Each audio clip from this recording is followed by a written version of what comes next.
श्री स्वामी समर्थ. नमस्कार. आज आपण ह्या व्हिडिओमध्ये तुमच्या मुलामध्ये या 3 सवयी असतील तर मोठेपणी ही मुले बुद्धिमान होण्याचे संकेत आहेत. तर चला व्हिडिओला सुरुवात करूया.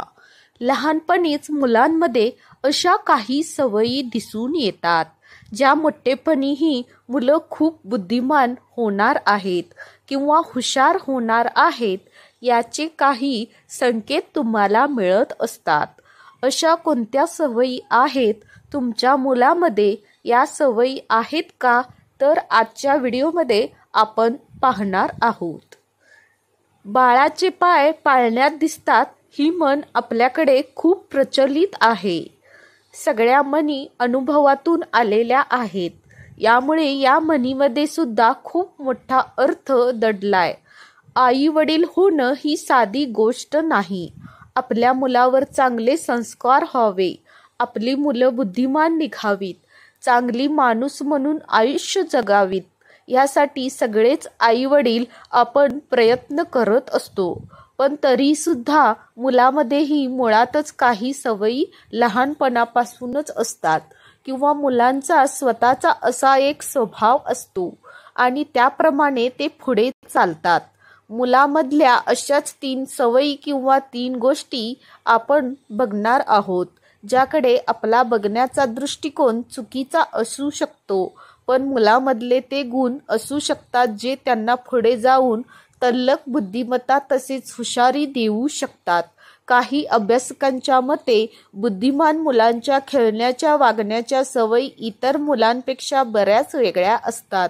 त्यामुळे बुद्धिमान मुलं लगेच ओळखता येतं. मुलांची चाणक्य बुद्धिमत्ता हेरणाऱ्या या सवयी नेमक्या कोणत्या आहेत ते बघूया.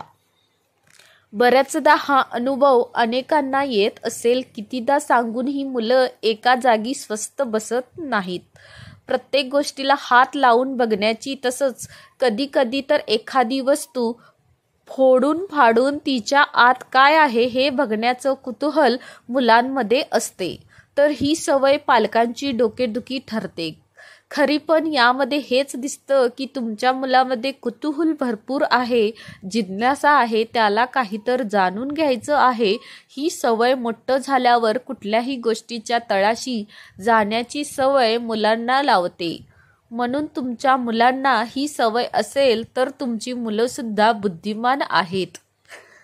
त्याचबरोबर एखाद्या खेळण्यात मुलं एवढी दंग होऊन जातात की तुम्ही कितीदाही आवाज देऊन ते तुमच्याकडे लक्ष देत नाहीत. बऱ्याचदा या गोष्टीने तुमची चिडचिड होते. अशा वेळी पालकांना मुलं आपलं ऐकत नाहीत, आपल्याकडे दुर्लक्ष करतात असं वाटतं. ते साहजिकच आहे आणि त्यातून राग येतो. पण यातून मुलांची एकाग्रता दिसून येते की ते जे काही काम करतात त्या कामामध्ये ते एवढे मग्न झालेले आहेत, एवढी एकाग्रता त्यांनी साधली आहे की त्यांच्या आजूबाजूला कुठला आवाज येतो याकडे देखील यांचं लक्ष अजिबात नाही.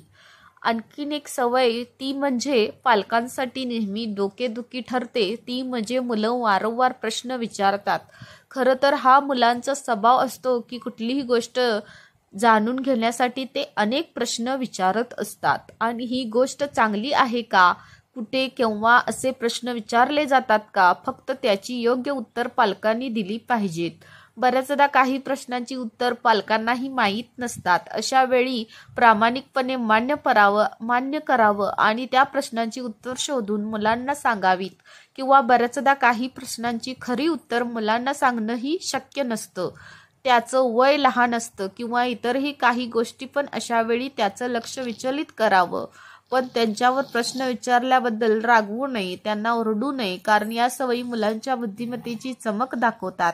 मुलं विचार करतात, मुलांना काहीतरी जाणून घ्यायचं की ही चांगली गोष्ट आहे. अशी मुलं मोठं झाल्यावर नक्कीच कुठल्याही विषयाच्या खोलाशी जाण्याचा प्रयत्न करतात आणि त्यांना जो विषय आवडत असेल त्यामध्ये प्रावीण्य मिळवतात. पण हे सगळं करत असताना काही गोष्टींची काळजी घेणे मात्र आवश्यक आहे. अगदी लहान वयात जेव्हा मुलं बोलायला शिकतात तेव्हा घरात जर त्यांच्या अवतीभोवती शिव्या दिल्या जात असतील आणि त्यातले शब्द मुलंही उच्चारत असतील तर अशा वेळी आजूबाजूची मंडळी हसतात.